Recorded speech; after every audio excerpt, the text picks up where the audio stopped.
HOA rejected my sports court plans, so I built a pro-level arena and leased it to the NBA G League. The sun hung low over the manicured lawns of Karen's Crossing, a gated community where every blade of grass seemed to bow to the Homeowners Association's rulebook. I'd lived here for 3 years, a quiet guy with a modest ranch-style home, a pickup truck, and a dream that burned brighter than the Georgia summer sun, to build a basketball court in my backyard. Not just any court, a full-on, regulation-sized, hardwood dream where kids from the neighborhood could shoot hoops, where I could relive my high school glory days, maybe even host a pickup game or two. I'd sketched it out on napkins, saved for months, and even got quotes from contractors. But the HOA, led by the indomitable Karen Whitaker, had other plans. Karen wasn't just the HOA president. She was the neighborhood's unofficial dictator. 50-something, with a bob haircut sharper than her tongue, she patrolled the streets in her golf cart, clipboard in hand, ready to cite anyone for a mailbox that leaned half an inch too far left. When I submitted my court plans, she didn't just reject them, she laughed. A sports court? In my community? She'd said at the HOA meeting, her voice dripping with disdain. It'll lower property values, attract hooligans, and ruin the aesthetic. The room nodded like trained seals. My dream was dead before it hit the floor. I wasn't one to give up, though. If Karen thought she could squash me, she'd underestimated Jake Russo. I'd grown up scrappy, the kid who'd turned a cracked driveway into a half-court with a hoop nailed to a telephone pole. I'd learned early that when life says no, you find a way to say yes louder. So, I did what any reasonable, slightly unhinged person would do. I decided to build something bigger. Something so undeniable that even Karen would choke on her own rules. I wasn't just going to build a court. I was going to build an arena. A pro-level, NBA G League-worthy arena. Right here in Karen's Crossing. The plan was insane, and I loved it. My backyard was big, 3 acres. Thanks to a corner lot, but an arena? That was next level. I cashed out my savings, took a second mortgage, and called in every favor I had. My buddy Marcus, a contractor with a grin as wide as his tool belt, was in before I finished pitching. "You're nuts, Jake," he said, clapping me on the shoulder. "But I'm not missing this." We poured over blueprints at my kitchen table, sipping cheap beer and dreaming bigger than the skyline. The arena would have it all: 5,000 seats, LED scoreboards, locker rooms, even a concession stand. I'd lease it to the NBA G League, maybe even get the local college team to play exhibition games. It'd be a community beacon, a place for kids to dream, not just another HOA-approved flowerbed. The first hurdle was permits. Karen's HOA could block a backyard court, but a commercial arena? That was county jurisdiction. I spent weeks at City Hall, charming clerks and dodging red tape. When the permits came through, I felt like I'd won the lottery. Construction started in spring, and my backyard became a symphony of bulldozers and cranes. The neighbors gawked. Karen seethed. She'd drive by daily, her golf cart idling as she scribbled notes, probably dreaming up new bylaws to stop me. But I was untouchable. The county had my back, and the arena was rising. By summer, the skeleton of the arena stood proud, steel beams glinting like a middle finger to the HOA. That's when I met Lila. She showed up one evening, leaning against my fence with a thermos of coffee and a smile that could melt asphalt. "Heard you're building a coliseum," she said, her voice teasing but warm. Lila was new to the neighborhood, a graphic designer with wild curls and a laugh that made you feel like you'd known her forever. She'd moved in 2 streets over, escaping a bad breakup and a worse job. "Need a logo for this madness?" she asked, gesturing to the construction site. I didn't just need a logo, I needed a friend. Lila became both. She'd bring sketches to the site, her designs bold and vibrant, capturing the arena's spirit before it was even finished. We'd sit on my porch, her sketching, me rambling about my vision. A place where kids like I'd been, poor, scrappy, full of dreams, could play without worrying about dues or dress codes. Lila got it. She'd grown up in a rough part of Atlanta, where the only courts were cracked asphalt and chain-link nets. "You're building more than an arena," she said one night, her eyes catching the moonlight. "You're building hope." Hope wasn't cheap, though. By fall, my savings were gone, and the second mortgage was a noose. Marcus worked miracles, cutting corners without cutting quality, but the bills piled up. I started selling stuff: me truck, my dad's old watch, even my high school trophies. Karen, sensing blood, doubled down. She filed complaints with the county, claiming noise violations, environmental hazards, anything she could think of. None stuck, but they slowed us down, each one a paper cut to my resolve. Then came the twist I didn't see coming. Mr. Hensley.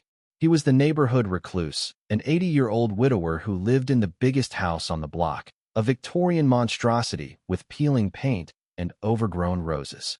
Nobody knew much about him, just that he kept to himself and ignored Karen's citations. One morning, he shuffled up to the construction site, leaning on a cane, his eyes sharp despite his age. "Heard you're giving Karen a heart attack," he said, a grin cracking his weathered face. I like that. I expected a lecture, but instead, he handed me an envelope. Inside was a check for $100,000. I nearly dropped it. "Built my fortune in real estate," he said, waving off my stammering. "Lost my son to cancer a few years back. He loved basketball. This arena? It's what he'd have wanted." I tried to thank him, but he just hobbled away, muttering about Karen's golf cart being an eyesore. Hensley's money was a lifeline. We pushed through winter, the arena taking shape like a phoenix from my backyard dirt. Lila's logo, a stylized basketball bursting into flames, graced the entrance. The community started to buzz. Kids snuck over to peek through the fences, their eyes wide with wonder. Even some neighbors, tired of Karen's reign, started dropping by with coffee or homemade cookies. It felt like we were building something bigger than me, bigger than Karen, bigger than the HOA. But Karen wasn't done. She called an emergency HOA meeting, her face redder than the clay soil. "This monstrosity," she declared, pointing at a grainy photo of my arena, "is a blight on our community." She dug up an obscure covenant about commercial enterprises and was pushing for a lawsuit. The room was split half. The neighbors saw the arena as a boon, a chance for local pride. The other half were Karen's loyalists, clutching their pearls over property values. I stood up, heart pounding, and laid it all bare. The kids who'd play here, the jobs it'd create, the dreams it'd hold. "This isn't about me," I said. "It's about us." For the first time, Karen didn't have a comeback. The lawsuit never materialized. Too many neighbors were on my side, and the county laughed it off. By spring, the arena was done. It was glorious. 5,000 seats, polished hardwood, lights that could blind a pilot. I named it Hensley Arena, a nod to the old man who'd saved it. The NBA G League came calling, and after months of talks, we signed a lease. The College Park Skyhawks would play their home games here. Opening night was set for June, and the whole town was invited. Lila designed the programs, her eyes sparkling as we walked the court together. "You did it, Jake," she said, squeezing my hand. I wanted to kiss her right there, but I didn't. Not yet. The arena was my dream, but Lila was becoming something more. Opening night was electric. Kids ran the concourse, their laughter echoing off the rafters. The Skyhawks played like champs, and the crowd roared. Even Mr. Hensley showed up, his cane tapping proudly. Karen was there too, skulking in the back, her clipboard nowhere in sight. For a moment, it felt like victory. The arena was more than I'd dreamed, a beacon of hope, a middle finger to every no I'd ever heard. But dreams have a way of slipping through your fingers, and mine was about to shatter in ways I never saw coming. The weeks following the grand opening of Hensley Arena were a whirlwind. The College Park Skyhawks games packed the stands, with families from Karen's Crossing and beyond spilling into the concourse, their cheers shaking the rafters. Local kids, wide-eyed and clutching free basketballs from the community outreach program, darted around, mimicking the players' moves. Lila's flaming basketball logo glowed on every banner, every ticket stub, a symbol of defiance and dreams made real. I'd walk the arena at night, the empty seats silent but alive with possibility, and feel something I hadn't in years, pride. I'd done it. I'd beaten Karen, the HOA, and every doubt that ever whispered I wasn't enough. But pride is a fragile thing, and mine was about to take a hit. The first crack came in July, a month after opening night. I was in my officia converted storage room off the locker area when Marcus burst in, his usual grin replaced by a grimace. "Jake, we got a problem," he said, tossing a stack of papers on my desk. They were invoices, overdue ones, from subcontractors we'd hired for the final push. The numbers stared back at me. $50,000, $75,000, $120,000. I'd thought Mr. Hensley's check and the G League lease would cover us, but I'd underestimated. Permits, inspections, and last-minute fixes had bled us dry. My second mortgage was maxed, and my savings were a memory. "We'll figure it out," I told Marcus, but my voice sounded hollow, even to me. Lila noticed the strain. She'd taken to helping with arena operations, managing social media, and designing promos for game nights. One evening, as we sorted merch in the concession stand, she caught me staring at a spreadsheet, my knuckles white. "Jake," she said softly, her hand on my arm. "You don't have to carry this alone." I wanted to spill everything: the debt, the fear, the creeping dread that I'd built a castle on sand, but I just smiled and changed the subject. Lila deserved better than my mess. She was the one bright spot in this chaos, her laughter a lifeline I clung to. I'd fallen for her, hard, but every time I thought about telling her, the weight of the arena's troubles choked the words. Karen, of course, smelled blood. She'd been quiet since the opening, but by August, her golf cart was back, circling like a vulture. She'd found a new angle: zoning violations. The arena was commercial, sure, but it sat on residential land, a gray area the county had overlooked in their enthusiasm. Karen filed a formal complaint, backed by a petition signed by her loyalists. "You've turned our community into a circus," she sneered at a town hall meeting, her voice cutting through the murmurs. "Traffic, noise, strangers, our home values are tanking." The crowd was divided, but her words landed. I saw doubt in faces that had cheered me on opening night. Even some kids' parents, who'd loved the free clinics, started whispering about sustainability. I fought back. I hired a lawyer, a scrappy guy named Tim who worked for cheap because he hated HOAs as much as I did. We countered Karen's claims, proving the arena's economic boost: jobs for locals, revenue for nearby businesses. But legal fees piled onto the debt, and Tim warned me the county might force a shutdown if we didn't settle the zoning issue. "You need a miracle, Jake," he said, half joking. I wasn't laughing. The second twist came from an unlikely source: Marcus. He'd been my rock, but one night, over beers at my place, he confessed something that hit like a sucker punch. "I took a side job," he said, eyes on the floor. "Karen's crew. They're paying me to build a community garden on her lot." I stared, betrayal burning in my chest. Marcus, my brother-in-arms, working for the enemy? "It's just business, Jake," he said, voice cracking. "I got kids, man. You're in deep, and I can't go down with you." He left the next day, his crew pulling out, leaving half-finished repairs on the arena's HVAC system. I didn't blame him, not really, but it hurt like hell. The arena felt emptier without his laugh echoing through the site. Lila stepped up, as always. She rallied volunteers to finish the repairs, charming neighbors into lending tools and time. She even got Mr. Hensley to show up, cane and all, to cheer on the kids at a free throw contest. But the strain was wearing on her too. I caught her crying in the parking lot one night, her phone pressed to her ear. "I can't keep doing this, Mom," she whispered.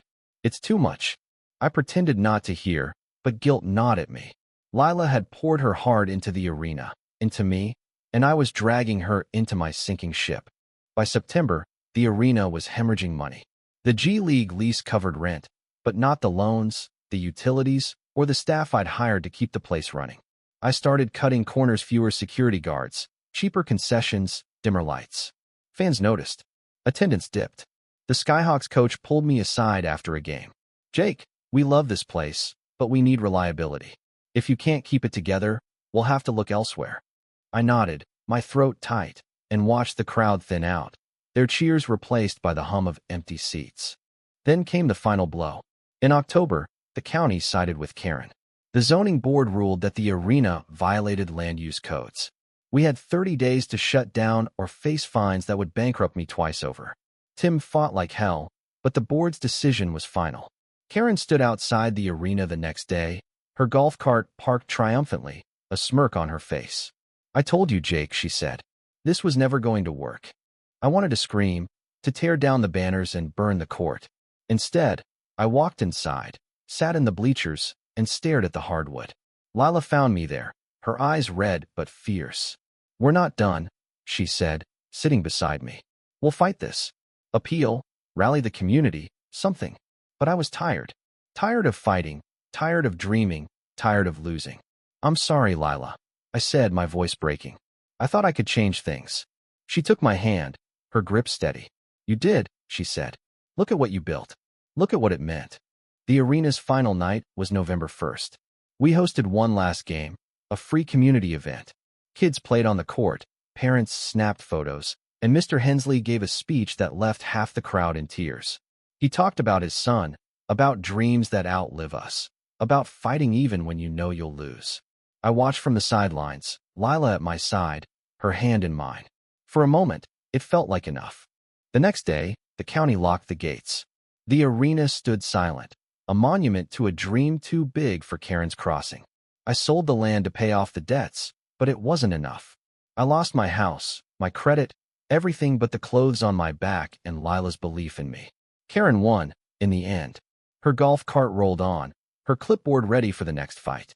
But as I packed my bags, I realized something. I'd built something real, something that mattered, even if it was gone. The kids who'd played on that court, the families who'd cheered, the hope we'd spark it, they'd carry it forward, with or without me. Lila drove me to the bus station, her old hatchback rattling under the weight of my bags. Where to? She asked, her smile soft but sad. I shrugged. Somewhere new. Somewhere I can start again. She hugged me, her arms fierce, and whispered, You're not alone, Jake.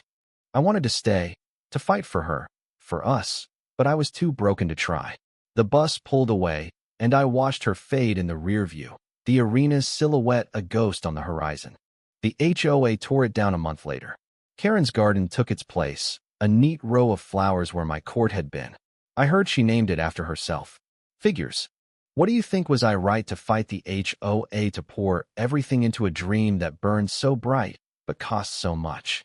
Or was Karen right, protecting her vision of a quiet, orderly community? Share your thoughts. Right or wrong, I'd love to hear.